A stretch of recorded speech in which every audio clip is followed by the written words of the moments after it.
നമ്മൾ ബീഹാറിലേക്കാണ് പോകുന്നത്. ബീഹാറിലെ അപ്രതീക്ഷിത രാഷ്ട്രീയ നീക്കങ്ങളെക്കുറിച്ചാണ് നമ്മൾ അടുത്തതായി സംസാരിക്കാൻ പോകുന്നത്. അവിടെ JDU നേതാവ് മുഖ്യമന്ത്രിയുമായ നിതീഷ് കുമാർ ആ മുഖ്യമന്ത്രി സ്ഥാനം ഒഴിഞ്ഞ് രാജ്യസഭയിലേക്ക് മത്സരിക്കാൻ പോവുകയാണ്. സ്ഥാനാർത്ഥിയാകാൻ തീരുമാനിച്ചു. നാമനിർദ്ദേശ പത്രിക നൽകുന്നത് നിതീഷ് കുമാർ തന്നെ ഔദ്യോഗികമായി പ്രഖ്യാപിച്ചു കഴിഞ്ഞിരിക്കുകയാണ്. അദ്ദേഹം അതിന് പറയുന്നത് രാജ്യസഭയിലേക്ക് മത്സരിക്കുക, രാജ്യസഭയിൽ എത്തുക എന്ന് പറയുന്നത് തന്റെ വലിയ സ്വപ്നമാണ്, അതുകൊണ്ടാണ് മുഖ്യമന്ത്രി പദം ഒഴിയുന്നത് എന്നാണ് പറയുന്നത്. ഇനി അവിടെ ബീഹാറിന്റെ ചരിത്രത്തിൽ ആദ്യമായി ഒരു BJP മുഖ്യമന്ത്രി എത്താൻ പോവുകയാണ്. ഉപമുഖ്യമന്ത്രിയായിരുന്ന സാമ്രാട്ട് ചൗധരി ആയിരിക്കും മുഖ്യമന്ത്രി സ്ഥാനത്തേക്ക് എത്തുക എന്നാണ് അറിയുന്നത്.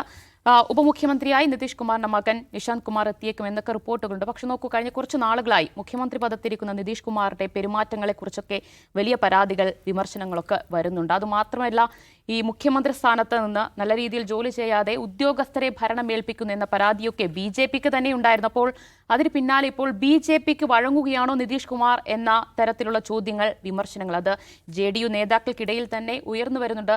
ഇപ്പോൾ ഏറ്റവും ഒടുവിലായി നിതീഷ് കുമാറിന്റെ വസതിക്ക് മുന്നിൽ തന്നെ JDU പ്രവർത്തകരുടെ വലിയ രീതിയിലുള്ള പ്രതിഷേധമൊക്കെ കണ്ടിട്ടുണ്ട്. അപ്പോൾ എന്താണ് ബീഹാറിൽ സംഭവിച്ചുകൊണ്ടിരിക്കുന്നത് എന്ന് നോക്കാം. നിങ്ങൾക്ക് എന്ത് തോന്നുന്നു? BJPക്ക് വഴങ്ങിയോ നിതീഷ് കുമാർ? എന്തായാലും വഴങ്ങിയാലും ഇല്ലെങ്കിലും ഒരു സംസ്ഥാനം കൂടി BJP മുഖ്യമന്ത്രി വരുന്ന ഒരു കാലത്തിലേക്ക് എത്തുകയാണ്. ബീഹാർ സത്യത്തിൽ വേറൊരു തരത്തിൽ എന്തൊക്കെ സംഭവിച്ചാലും BJPക്ക് ബീഹാർ പിടിക്കാനാവില്ല എന്നതായിരുന്നു ഇതുവരെയുള്ള നറേറ്റീവ്. കഴിഞ്ഞ ഇലക്ഷന് മുമ്പ് വരെയുള്ള നറേറ്റീവ് അങ്ങനെയായിരുന്നു. അതെന്തായാലും മാറി ഒരു സംസ്ഥാനം കൂടെ BJPയുടെ കയ്യിലേക്ക് പോകുന്നു. അത് രാഷ്ട്രീയമാണ്, നമുക്ക് അത് ഇഷ്ടപ്പെട്ടാൽ ഇല്ലെങ്കിലും അതാണ്. നമുക്ക് BJPയുടെ പാറ്റേൺ ആണ് ഇവിടെ വളരെ ശ്രദ്ധിക്കേണ്ടത്. പ്രാദേശിക പാർട്ടികളെ തിന്ന് വളരുന്ന ഒരു സംവിധാനമാണ് BJP എന്ന് ഒരു തവണ ഇവിടെ തെളിയുകയാണ്. അത് വളരെ എന്താ പറയുക, എന്തോ സിനിമയിൽ കാണുന്ന വില്ലന്മാർ ചെയ്യുന്ന പോലെയൊന്നുമല്ല. ഏതെങ്കിലും പ്രാദേശിക പാർട്ടികളിലൂടെ ചേരുക, അവരുടെ തണലിൽ വളരുക. ഈ പ്രാദേശിക പാർട്ടികൾക്കുള്ളൊരു പ്രശ്നം അത് മിക്കവാറും ഒരു പ്രധാനപ്പെട്ട നേതാവിനെ ആശ്രയിച്ചായിരിക്കും. ആ നേതാവിന് വയസ്സാവും, ആ നേതാവിന് ഓർമ്മ കുറയും, ആ നേതാവ് മരിച്ചു പോകും ഒരു ദിവസം. ആ ദിവസത്തിന് വേണ്ടിയാണ് ഇവർ കാത്തിരിക്കുക. ഇനി ആ നേതാവിൻ്റെ ഒരു ശക്തി കുറഞ്ഞു വന്നാൽ വളരെ ലളിതമായി ആ പാർട്ടി അങ്ങ് പിളർത്തും. നമ്മൾ കണ്ടതാണ് മഹാരാഷ്ട്ര പോലൊരു സ്ഥലത്ത് മണ്ണിൻ്റെ മക്കൾ വാദമൊക്കെ ശക്തമായി പറഞ്ഞ ശിവസേന പോലുള്ള പാർട്ടികൾ നിൽക്കുമ്പോൾ, കോൺഗ്രസ് നിന്ന് പിളർന്ന് NCP നിൽക്കുമ്പോൾ BJP വരികയാണ്. BJP ശിവസേനയുടെ കൂടെ കൂടുന്നു. വളരെ നൈസായിട്ട് വേണ്ട, ഞങ്ങൾ സൈഡിൽ നിന്നോളാം. പെട്ടെന്നൊരു തിരഞ്ഞെടുപ്പിന് BJP വലിയ ഒറ്റകക്ഷിയായി മാറുകയും ദേവേന്ദ്ര ഫഡ്നാവിസ് മുഖ്യമന്ത്രിയാകുന്നു. ശിവസേന ഞെട്ടിത്തിരിച്ചു പോവുകയാണ്. അതിനുശേഷം എന്താ സംഭവിച്ചു? ശിവസേന സ്പ്ലിറ്റ് ആകുന്നു. ശിവസേനയെ പിളർത്തി, NCPയെ പിളർത്തി. NCP രണ്ടിനെ സ്പ്ലിറ്റ് ചെയ്ത് ആ രണ്ടിൽ ഓരോ കഷ്ണത്തെ സൗകര്യപൂർവ്വം കൂടെ കൂട്ടി BJP സംവിധാനം ഉണ്ടാക്കുന്നു. ഏറ്റവും അവസാനമായി ഇപ്പോൾ BJP ആണ് അവിടുത്തെ ഏറ്റവും വലിയ ഒറ്റകക്ഷി. ഏക്നാഥ് ഷിൻഡെയുടെ ശിവസേന മൂലക്കിരിക്കുകയാണ്. ദേവേന്ദ്ര ഫഡ്നാവിസ് വീണ്ടും അധികാരത്തിലേക്ക് വരികയും ഇനി BJPയെ ചലഞ്ച് ചെയ്യാൻ പറ്റാനുള്ള ഒരു ശക്തി ഈ പ്രാദേശിക കക്ഷികൾക്ക്, അതിപ്പോൾ NCP ആയാലും ശിവസേന ആയാലും ഇല്ല എന്നുള്ളതാണ് മഹാരാഷ്ട്രയിലെ സ്ഥിതി. ഒറീസ എടുത്ത് നോക്കൂ. ഒറീസയിൽ ഇതുപോലെ തന്നെയാണ്. പട്നായിക്കിൻ്റെ സംവിധാനം BJPയുടെ കൂടെ നിൽക്കുകയായിരുന്നു. അവിടെ പട്നായിക്കിനപ്പുറം ഒന്നുമില്ല. ബിജു ജനതാദൾ എന്ന് പറയുന്ന സംവിധാനം വളരെ ശക്തിയായി നിൽക്കുകയാണ്. അവരുടെ കൂടെ കൂടുന്നു. ഒരു ഘട്ടം കഴിയുമ്പോൾ മകൻ പട്നായിക്കിന് ഓർമ്മയൊക്കെ കുറഞ്ഞ മകൻ പട്നായിക്ക് വേറൊരു ട്രിപ്പിലേക്കൊക്കെ പോയി തുടങ്ങുമ്പോഴത്തേക്കും BJP അവിടെ നിന്ന് മാറി ഇലക്ഷൻ വരുന്നു. അവർ വലിയ ശക്തിയായി മാറുന്നു. ഇത് BJPയുടെ പാറ്റേണാണ്. പക്ഷേ ഒരു അത്ഭുതം, 2005 ശേഷം വേണ്ട ഒരു വർഷത്തിൻ്റെ ഇടവേള ഒഴിച്ച് ബാക്കി മുഴുവൻ സമയവും ഏത് സംവിധാനത്തിൻ്റെ കൂടെ നിന്നാലും മുഖ്യമന്ത്രി പദം കൈവിടാത്ത നിതീഷ് കുമാറിനെ എങ്ങനെ ഇവരിതിലേക്ക് ഫോഴ്സ് ചെയ്തു എന്നുള്ളത് എനിക്ക് ഭയങ്കര അത്ഭുതമായ കാര്യമാണ്. രണ്ട് പ്രശ്നമുണ്ട്. ഒന്ന്, പാർലമെൻറ്റിൽ BJPക്ക് ഭൂരിപക്ഷമില്ല, NDAക്ക് ഭൂരിപക്ഷമില്ല. 240 സീറ്റേ ഉള്ളൂ. 12 സീറ്റുണ്ട് നിതീഷ് കുമാറിൻ്റെ പാർട്ടിക്ക്. പിന്നെ TDPക്ക് ഉണ്ടെന്ന് തോന്നുന്നു 14. ഇവരെയൊക്കെ ചേർത്തിട്ടാണ് ഭരിക്കുന്നത്. അപ്പോൾ വളരെ ഡിഫെൻസീവായൊരു പൊസിഷനിൽ നിൽക്കുകയാണ് BJPയും BJPയുടെ NDA സംവിധാനവും. എന്നിട്ടും എങ്ങനെയാണ് നിതീഷ് കുമാറിനെ ഇതിലേക്ക് അവർ ഫോഴ്സ് ചെയ്തതെന്നുള്ളത് ഒരു $1 മില്യൺ ക്വസ്റ്റ്യനാണ്.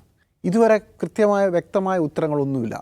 തെരഞ്ഞെടുപ്പിൻ്റെ സമയത്ത് തന്നെ നിതീഷ് കുമാറിനെ മുഖ്യമന്ത്രി ആയി അംഗീകരിക്കാൻ BJP തയ്യാറായിരുന്നില്ല.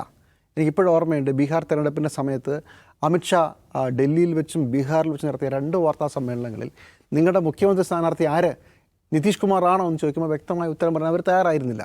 തെരഞ്ഞെടുപ്പ് കഴിഞ്ഞ് ഫലം വരുമ്പോൾ 4 സീറ്റുകൾക്ക് BJPയാണ് മുമ്പിൽ. എന്നിട്ട് നിതീഷ് കുമാറിനെ മുഖ്യമന്ത്രിയാക്കുന്നു. 3 മാസം കഴിയുമ്പോൾ നിതീഷ് കുമാറിൻ്റെ സ്ലീപ്പ് വാക്കിംഗ് പോലെ ആരോ പറഞ്ഞ പോലെ എനിക്ക് മതിയായി, ഞാൻ ഇനി കുറച്ച് കാലം പാർലമെൻറ്റിൽ പോയിരിക്കട്ടെ എന്ന്. ഇയാൾക്ക് വയ്യാതാകുമ്പോൾ പോയിരിക്കുന്ന സ്ഥലമാണോ പാർലമെൻറ്റ്? അത്ഭുതമാണ്. ഇനിയിപ്പോൾ അടുത്ത പ്രസിഡന്റ് സ്ഥാനാർത്ഥി വല്ലതും ആണോ? ഇനി അതാണോ കൊടുക്കാൻ പോകുന്നത്? പക്ഷേ ഒരു കാരണവശാലും നിതീഷ് കുമാറിന് ഒരു ഡിഫൻസിൽ പോകേണ്ട ഒരു സമയമല്ല ഇപ്പോൾ. ആ സമയത്താണ് നിതീഷ് കുമാറിൻ്റെ പാർട്ടി മുഖ്യമന്ത്രി പദം BJPക്ക്. അത് നിതീഷ് കുമാർ ഒരു കാരണവശാലും മുഖ്യമന്ത്രി പദം കൈയൊഴിയില്ല നമുക്കറിയാം. മിക്കവാറും അത് രണ്ട് രീതിയിലായിരിക്കാം. ഒന്ന്, രാജ്യസഭ വഴി ഇന്ത്യയുടെ ഏറ്റവും പ്രധാനപ്പെട്ട പ്രസിഡന്റ് പദവിയിലേക്കോ മറ്റോ വല്ല വാഗ്ദാനവും നിതീഷിന് കൊടുത്തിട്ടുണ്ടോ? ഒന്നാമത്തെ ചോദ്യം. രണ്ട്, മകനെക്കുറിച്ച് നമ്മൾ കേട്ടിട്ട് പോലുമില്ല. നിതിൻ അല്ല, പേര് നിശാന്ത് കുമാർ. നിശാന്ത് കുമാറിനെ കുറിച്ച് നമ്മൾ കേട്ടിട്ട് പോലുമില്ല. നിശാന്ത് കുമാർ പെട്ടെന്ന് ഉപമുഖ്യമന്ത്രിയായവരാണ്. മകൻ്റെ ലോഞ്ചാണോ ഉദ്ദേശിച്ചത്? അത് BJP നോക്കിക്കൊള്ളാമെന്ന് ഉറപ്പ് കൊടുത്തിട്ടുണ്ടോ? ഇതിലേതെങ്കിലും ഒന്നാകാനേ സാധ്യതയുള്ളൂ. മറ്റ് പാർട്ടികളെ കൊന്നതുപോലെയല്ല. ഇവിടെ നിതീഷ് കുമാറിന് വയസ്സാകുന്നവരെ കാത്തിരുന്ന് നിതീഷ് കുമാറിനെ വീഴ്ത്തിയതാവാം. അതല്ലെങ്കിൽ നിതീഷ് കുമാറിന് അവസാന കാലത്ത് ഒരു പ്രസിഡന്റ് പദവിയോ അങ്ങനെ എന്തെങ്കിലും മോഹം കൊടുത്തിട്ട് അങ്ങോട്ട് കൊണ്ടുപോയതാവാം. എന്തായാലും BJPയുടെ തന്ത്രം ഒരു തവണ കൂടി അച്ചട്ടായി ഫലിച്ചിരിക്കുകയാണ്. പ്രാദേശിക പക്ഷികളെ കൂട്ടുക, അവർക്ക് എന്തെങ്കിലും കാലിടുമ്പോൾ അവർക്ക് മുകളിലൂടെ ആ സംസ്ഥാനത്തെ ഏറ്റവും പ്രധാനപ്പെട്ട പാർട്ടിയായി മാറുക. BJPയുടെ തന്ത്രം ഫലിക്കാത്ത ഇനി വളരെ കുറച്ച് സ്റ്റേറ്റുകളേ ഉള്ളൂ. കേരളം, തമിഴ്നാട്. ഇവിടെയും BJP മോശമാണ്. അപ്പോൾ കേരളത്തിൽ നമ്മളിപ്പോൾ സംസാരിക്കുമ്പോൾ ഈ തെരഞ്ഞെടുപ്പിൽ BJP അക്കൗണ്ട് തുറക്കുമോ എന്നല്ല ചോദ്യം. എത്ര സീറ്റ്? 2 എണ്ണം, 3 ആണോ, 4 ആണോ, അതോ 0 ആണോ, 1 കിട്ടുമായിരിക്കും അല്ലേ? ഇതാണ് ചർച്ച. തമിഴ്നാട്ടിൽ ഇതാണ്. ഇപ്പോൾ തമിഴ്നാട്ടിൽ നമുക്ക് നോക്കുമ്പോൾ കഴിഞ്ഞ വർഷങ്ങളിൽ വോട്ട് ശതമാനം കൂട്ടിയ പാർട്ടിയുടെ പേര് BJP ആണ്. സോ തമിഴ്നാട്ടിലും കേരളത്തിലും മാത്രമേ അവരുടെ തന്ത്രം ഇതുവരെ ഫലിക്കുന്നുള്ളൂ. ബാക്കി സ്ഥലങ്ങളിലെല്ലാം പ്രാദേശിക പാർട്ടികളെ തിന്ന് വീർക്കുന്ന ഇത്തിൽ കണ്ണിയുടെ സ്വഭാവം BJP കാണിക്കുന്നു. അത് ബീഹാറിലും സക്സസ്ഫുൾ ആയിരിക്കുന്നു. എന്താണ് നിതീഷ് കുമാറിന് പകരം കിട്ടുക എന്നുള്ളത് ഇറ്റ്സ് $1 million ക്വസ്റ്റ്യൻ. യെസ്, അജിപ്സിന് തോന്നുന്നു എങ്ങനെയായിരിക്കും BJPയുടെ ഓപ്പറേഷൻ ബീഹാറിൽ സക്സസ് ആയിട്ടുണ്ടാവുക? BJP ഹെഡ്ക്വാർട്ടേഴ്സിൽ നിന്ന് ഇങ്ങനെയുള്ള ചർച്ച കേൾക്കുമ്പോൾ അമിത്ഷാ ചിരിക്കുന്നുണ്ടാവും. കാരണം അമിത്ഷാ പ്രസൻ്റ് ആയിരുന്നു, ഫിസിക്കലി പ്രസൻ്റ് ആയിരുന്നു ഇയാളുടെ റെസിഗ്നേഷൻ കൊടുക്കുമ്പോൾ, രാജ്യസഭാ നോമിനേഷൻ കൊടുക്കുമ്പോൾ ഫിസിക്കലി. നമ്മൾ എവിടെയെങ്കിലും ഒരു സംസ്ഥാന ഭരണ അട്ടിമറിയിൽ അമിത്ഷാ പോയി നിന്ന് കണ്ടിട്ടുണ്ടോ? ഇല്ല. മഹാരാഷ്ട്രയിൽ അട്ടിമറിക്ക് അമിത്ഷാ പോകുന്നില്ല.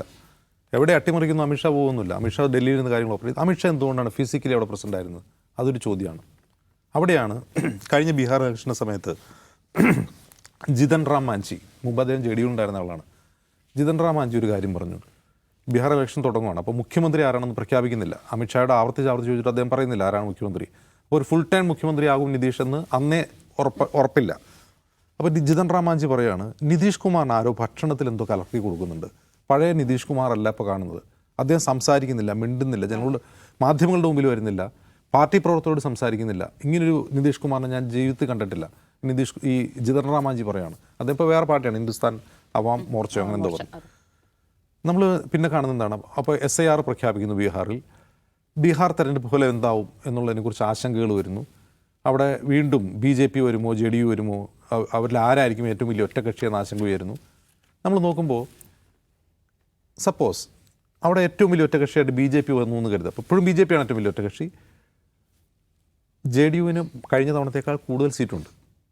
കഴിഞ്ഞ തവണ ഉള്ളതിനേക്കാൾ സീറ്റ് ഇത്തവണയുണ്ട്. ഇവർ തമ്മിൽ 4 സീറ്റിന് വ്യത്യാസമേ ഉള്ളൂ. 84 89 അങ്ങനെയാണ്. അവിടെ 120 സീറ്റിൽ BJP വരികയും ഒരു 60 സീറ്റിന് താഴേക്ക് JDU പോവുകയും ചെയ്തിരുന്നെങ്കിൽ കേന്ദ്രത്തിൽ കേന്ദ്ര സർക്കാർ താഴെ പോകുമായിരുന്നു. അതായത് നിതീഷ് കുമാറിന് വോട്ട് കുറയും, സീറ്റ് കുറയുകയും BJP വലിയ ഒറ്റകക്ഷിയായി അവർ കേവല ഭൂരിപക്ഷം ലഭിച്ചെന്നോ അല്ലെങ്കിൽ ചെറിയ മാർജിനില്ലാതെ നഷ്ടപ്പെട്ടു എന്നോ കരുതുക, കേന്ദ്രത്തിൽ സർക്കാർ വീഴുമായിരുന്നു. ഇനി JDU ഏറ്റവും വലിയ ഒറ്റകക്ഷി അല്ലെങ്കിൽ കേവല ഭൂരിപക്ഷം നേടുകയും BJPയുടെ ടാലി കുറയുകയും ചെയ്തിരുന്നെങ്കിൽ, എന്നിട്ട് രണ്ടുപേരും അധികാരത്തിൽ വന്നാലും JDU അവിടെ BJPയുമായിട്ട് സ്പ്ലിറ്റ് ആവുകയും കേന്ദ്രത്തിൽ ഭരണം പോകും. വിൻ സിറ്റുവേഷനിൽ അതായത് JDU പോവുകയും ചെയ്യരുത്, BJP പിന്തുണയിൽ നിൽക്കുകയും വേണം, കേന്ദ്രത്തിൽ ഭരണം നിൽക്കണം എന്ന റിസൾട്ടാണ് ബീഹാറിൽ വന്നത്. 84-89 അതാണ്. നിതീഷ് കുമാറിന് തെരഞ്ഞെടുപ്പ് ഫലത്തിൽ എന്തെങ്കിലും നിരാശ ഉണ്ടായോ? ഇല്ല. 84 സീറ്റുണ്ട്. അധികം പുറയല്ല BJPക്ക് ഭരണത്തിൽ നിൽക്കാൻ പറ്റില്ല, പറ്റും. കാരണം 4 സീറ്റ് കൂടുതലാണ്. കേന്ദ്രത്തിൽ നിന്ന് നിതീഷ് പിന്തുണ പിൻവലിക്കുകയില്ല. ഇനി BJPയെ സംബന്ധിച്ചെന്താണ്? BJP ഏറ്റവും വലിയ ഒറ്റകക്ഷി എന്ന നിലയ്ക്ക് അവർക്ക് മുഖ്യമന്ത്രി സ്ഥാനം ആവശ്യമാണ്. പക്ഷേ നിതീഷ് കുമാറിനെ പിണക്കാൻ പറ്റില്ല. കേന്ദ്രത്തിൽ ഭരണം നിലനിർത്തേണ്ടതാണ്. മുഖ്യമന്ത്രി സ്ഥാനം കൊടുത്തു. 4 മാസം കഴിഞ്ഞപ്പോൾ നിതീഷ് കുമാറിൻ്റേതല്ല എന്ന് ഉറപ്പുള്ള അദ്ദേഹത്തിൻ്റെ വിശദീകരണമാണ് ട്വിറ്ററിലുള്ളത്. അദ്ദേഹത്തിൻ്റെ വാക്കുകളെയല്ല, നമുക്ക് വായിച്ചാൽ മനസ്സിലാവും. നിതീഷ് കുമാർ സാധാരണ പ്രയോഗിക്കുന്ന വാക്കുകളെയല്ല അത്. ഞാൻ നിയമനിർമ്മാണ സഭകളുടെ എല്ലാ സഭകളിലും ഇരുന്നിട്ടുണ്ട്, MLC ആയിരുന്നിട്ടുണ്ട്, MLA ആയിട്ടിരുന്നിട്ടുണ്ട്, MP ആയിട്ടിരുന്നിട്ടുണ്ട്. ഞാൻ ഇനി പോകാത്ത രാജ്യസഭ മാത്രമേ ഉള്ളൂ, അവിടെയും കൂടി പോകണമെന്ന്. ഇതൊരു വിചിത്രമായ വാദമാണിത്. എനിക്ക് അവിടെ കൂടിയിരിക്കണം എന്ന് പറഞ്ഞുകൊണ്ട് അദ്ദേഹം റിസൈൻ ചെയ്യുകയാണ്. അതൊരിക്കലും അദ്ദേഹത്തിൻ്റെ തീരുമാനമാണെന്ന് പറയാൻ കഴിയില്ല. ഇത് പറയാനുള്ള ഒരു കാരണം കൂടിയുണ്ട്. ബീഹാർ എന്ന് പറഞ്ഞാൽ മറ്റ് ഉത്തരേന്ത്യൻ സംസ്ഥാനങ്ങൾ പോലെയോ ഒന്നുമല്ല. മാധ്യമങ്ങൾ കുറേ കൂടി പെനിട്രേഷനുള്ള സംസ്ഥാനമാണ്. മാത്രവുമല്ല ജനങ്ങൾ കുറേ കൂടി പൊളിറ്റിക്കലി എൻലൈറ്റൻഡ് ആയിട്ടുള്ള സംസ്ഥാനമാണ്. ഇപ്പോൾ ഗ്രാമപ്രദേശങ്ങളിലുള്ള ബീഹാറിൽ അവർ സാക്ഷരതയിലും വിദ്യാഭ്യാസത്തിലൊക്കെ പുറകിലാണെങ്കിലും രാഷ്ട്രീയമായ ഉൾക്കാഴ്ചയുള്ള ജനങ്ങളാണ് ബീഹാറിലേത്. അതായത് ഓരോ ദിവസത്തെയും രാഷ്ട്രീയ ചലനങ്ങൾ വീക്ഷിക്കുന്ന ആൾക്കാരാണ്. ഈ റിസഗ്നേഷൻ കൊടുക്കാൻ ഹോളി അവധി ദിവസമായി ഇന്ന് തീരുമാനിച്ചത് എന്തിനാണ്? ഇന്ന് പത്രം വരില്ല. കാരണം ബീഹാറിലെ ഗ്രാമങ്ങളിൽ ടെലിവിഷനോ സോഷ്യൽ മീഡിയ എല്ലാ ആളുകളും വിവരങ്ങൾ അറിയാം. പത്രങ്ങളിലൂടെയാണ്. പത്രം വായനയാണ് കൂടുതൽ. സാക്ഷരതയുള്ള ആളുകൾ പത്രമാണ് വായിക്കുന്നത്, പത്രങ്ങളെയാണ് ആശ്രയിക്കുന്നത്. പത്രമില്ലാത്ത ദിവസം ഈ റെസിഗ്നേഷൻ വരണം. കാരണം JDUവിൻ്റെ വോട്ട് ബേസിൽ ഇത് വലിയ കുഴപ്പമുണ്ടാക്കരുത്. ഒന്ന്. രണ്ടാമത്തെ കാര്യം, ഈ റെസിഗ്നേഷൻ കൊടുക്കുമ്പോൾ നോമിനേഷൻ കൊടുക്കുന്ന ഈ ദിവസം ഒരു മാധ്യമങ്ങളോട് കവർ ചെയ്യാൻ പാടില്ല എന്ന് ജില്ലാ ഭരണകൂടം, പാട്ന ജില്ലാ ഭരണകൂടം ഉത്തരവിട്ടു. മാധ്യമങ്ങൾ സെക്രട്ടേറിയറ്റിൻ്റെ 10ാം നമ്പർ ഗേറ്റിൽ പോയി നിന്നോളണം, അകത്തേക്ക് കയറരുതെന്ന് പറഞ്ഞു. എന്താ ഇതിൻ്റെ അർത്ഥം? ഇതൊരു സൈലൻറ്റ് കൂ ആണ്. ഈ സൈലൻറ്റ് കൂവിൽ നിതീഷ് ഇനി നിശബ്ദനായിരിക്കും. ഇനി അദ്ദേഹത്തിൻ്റെ രാഷ്ട്രീയ കരിയറിൽ അദ്ദേഹം നിശബ്ദനായിരിക്കും. അങ്ങനെ നിശബ്ദരായിപ്പോയ എത്രയോ ആളുകൾ ഇന്ത്യയിലുണ്ട് കഴിഞ്ഞ 10 വർഷത്തിനിടയിൽ. സത്യപാൽ മല്ലിക് മുതൽ നമ്മുടെ പഴയ ഉപരാഷ്ട്രപതി ജൻദീപ് ധൻഖഡ് മുതൽ. അപ്പോൾ ഈ നമ്മുടെയൊക്കെ മക്കളുടെ കാലത്ത് ആരെങ്കിലുമൊക്കെ പുസ്തകം എഴുതും, silent course in Modi's India എന്ന് പറഞ്ഞ പുസ്തകങ്ങൾ വരും, ലേഖനങ്ങൾ വരും. ഇങ്ങനെ ഒരുപാട് കാര്യങ്ങൾ നടക്കുന്ന രാജ്യമായി നമ്മൾ എന്താണ് ചർച്ച ചെയ്യുന്നത്? എങ്ങനെ BJP പ്രാദേശിക കക്ഷികളെ വിഴുങ്ങിക്കൊണ്ട് അധികാരത്തിൽ വരുന്നു. ബീഹാർ അതിന് മറ്റു ഉദാഹരണമാണ് നമ്മൾ ചർച്ച ചെയ്യുന്നു. യഥാർത്ഥത്തിൽ അതല്ല നടക്കുന്നത് എന്ന് നമുക്ക് ചുമ്മാ വെറുതെ നോക്കിയിരുന്നാൽ കാണാം. BJP അങ്ങനെ വിഴുങ്ങിയിട്ടുള്ള സംസ്ഥാനങ്ങളുണ്ട്. ഇപ്പോൾ മഹാരാഷ്ട്ര അതിന് ഉദാഹരണമാണ്. തമിഴ്നാട്ടിൽ AIDMKയുടെ ഒപ്പം AIDMK ക്ഷീണിച്ചു പോയതല്ലാണ്ട് BJP വളർന്നിട്ടില്ല. അങ്ങനെ പല BJPക്ക് ഒരൊറ്റ ഓപ്ഷൻ മാത്രമല്ല ഉള്ളത്. BJPക്ക് പല ഓപ്ഷൻസും ഉണ്ട്. പ്രത്യേകിച്ചും അമിത്ഷായുടെ അണ്ടറിൽ BJPക്ക് പലതരം ഓപ്ഷൻസും ഉണ്ട് അധികാരം പിടിക്കാൻ. അതിലൊരു പുതിയ മാർഗമായിട്ട് നമുക്ക് വേണമെങ്കിൽ ബീഹാറിനെ ഒരു സ്പെസിമെനായിട്ട് എടുക്കാമെന്നേ ഉള്ളൂ. യെസ്, അതാണ്. അപ്പോൾ രാജ്യസഭയിൽ ഇരിക്കാൻ വേണ്ടി എന്തായിരിക്കും ആ ബ്ലാക്ക് മെയിൽ തന്ത്രം എന്നുള്ളത്? ഒരു ബ്ലാക്ക് മെയിലാണ്. ഇപ്പം ജിതൻ റാം മാഞ്ചി പറഞ്ഞ പോലെയാണോ? നിതീഷ് കുമാർ പറയണ്ടേ? അദ്ദേഹം പുറത്തു വന്ന് പറയണം. നിതീഷ് കുമാർ അദ്ദേഹത്തിന് പറയാൻ പറ്റുന്നില്ല. അദ്ദേഹം വേറെ എന്തൊക്കെയോ ചെയ്യുന്നു. പഴയ നിതീഷ് കുമാറേ അല്ല ഇപ്പോൾ. അതാണ് സമയത്ത് തന്നെ ഫുഡിൽ വിഷം കലർത്തുന്ന ഒരു കഥയുണ്ട്. പക്ഷേ എത്ര കാലം നിതീഷ് കുമാറിനെ BJPക്ക് ഇങ്ങനെ ഭീഷണിപ്പെടുത്തി വെക്കാൻ പറ്റും? യെസ്, അപ്പോൾ എന്തെങ്കിലും ഒരിക്കൽ വാ തുറന്ന് എന്താണ് സംഭവിച്ചതെന്ന് പറയുമായിരിക്കും നിതീഷ് കുമാർ. പക്ഷെ നോക്കൂ, ഇവിടെ രാജ്യസഭയിൽ ഇരിക്കാൻ വേണ്ടി മുഖ്യമന്ത്രി പദം ഒഴിഞ്ഞ ഒരാൾ എന്ന രീതിയിൽ ചരിത്രത്തിൽ ഇടം പിടിക്കുകയാണ് നിതീഷ് കുമാർ എന്നതാണ് വാസ്തവം.